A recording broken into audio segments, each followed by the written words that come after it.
கர்த்தர் இயேசு கிறிஸ்து நாமத்தில் உங்கள் அனைவருக்கும் வாழ்த்துக்கள். இந்த நாளுக்கு உண்டான அற்புதமான உயிருள்ள வார்த்தை ஏசாயா 45:4. அந்த காலத்தில் இருக்கிற பொக்கிஷங்களையும் ஒளிபரத்தில் இருக்கிற புதைகளையும் உங்களுக்கு கொடுப்பேன். அந்த காலத்தில் இருக்கிற பொக்கிஷங்கள், அந்த காலத்தில் இருக்கிற பொக்கிஷங்கள், மறைஞ்சு கிடக்கிற பொக்கிஷங்கள், தெரியாத பொக்கிஷங்கள், அறியாத பொக்கிஷங்கள் உங்களை தேடி வரப்போகுது. உங்களுக்கு வர வேண்டிய சொத்து, உங்களுக்கு வர வேண்டிய இடங்கள், உங்களுக்கு வர வேண்டிய வீடு கேஸில் இருக்கிறதா? அதை வரவிடாமல் மற்றவர்கள் அபகரிக்கும்படி உங்களுக்கு தீமை விளைவித்து கொண்டு இருக்காங்களா? அந்த காலத்தில் கிடக்கிறதா உங்கள் ஆசீர்வாதம்?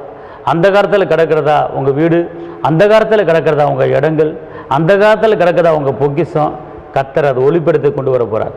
அது வெளிச்சத்துக்கு கொண்டு வர போகிறாரு. உங்கள் கையில் கிடைக்க போகுது. இன்றைக்கி ஒரு நல்ல வார்த்தை சொல்கிறேன்.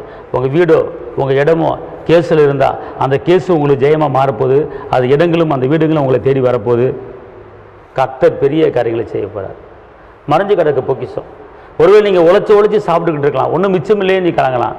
ஆனால் ஒரு இடத்துல மறைவாக இருக்கிறது, ஒரு இடத்துல மறைவாக இருக்கிறது ஒரு பெரிய பொக்கிஷம் தேடி வரப்போகிறார்.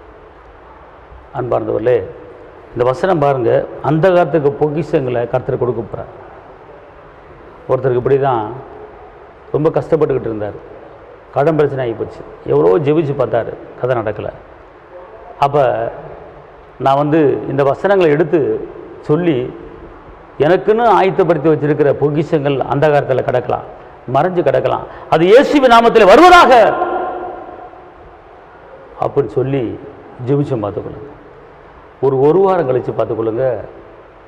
ஒரு வயசான ஒரு தாத்தா அந்த வீட்டுக்கு வந்தார். அந்த அம்மா பேரை சொல்லி, அம்மா நீ தானம்மா அது அப்படின்னு சொல்லி வீட்டுக்கு வந்தார். ஆமாம், எனக்கு தெரியுதா, நான் உங்கள் அப்பாவுக்கு ரொம்ப வேண்டப்பட்டவன். அதாவது உங்கள் அப்பாவுக்கு தாத்தாவுக்கு நிறைய சொத்து இருந்துச்சு. சொத்தெல்லாம் அழிஞ்சு போச்சு. எல்லா சொத்தும் அழிஞ்சு போச்சுன்னு சொல்லி எல்லோரும் ஒதுக்கிட்டாங்க. ஆனால் ஒரு சொத்து மட்டும் விற்காமல் இருந்துச்சு.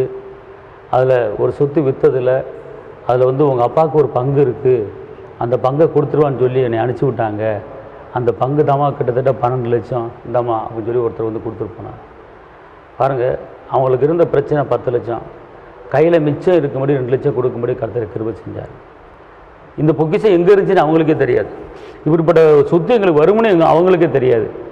ஆனால் கர்த்தர் மறைஞ்சு கிடக்கிற பொக்கிஷத்தை, இவர்களுக்கு வர வேண்டிய அந்த காலத்தில் கிடக்கிற பொக்கிஷத்தை கொண்டு கொடுக்கும்படி செய்தார். அதான் நம்ம ஏசப்பா செய்கிற அற்புதம். அதே போல் உங்களுக்கு வர வேண்டிய ஆசீர்வாதம் நிறைய கிடக்கலாம், நிறைய சொத்து கிடக்கலாம். வராது அவ்வளோதான் இருக்கலாம். ஆனால் கர்த்தர் திருப்பி அதை எழுப்பி கட்ட போகிறார்.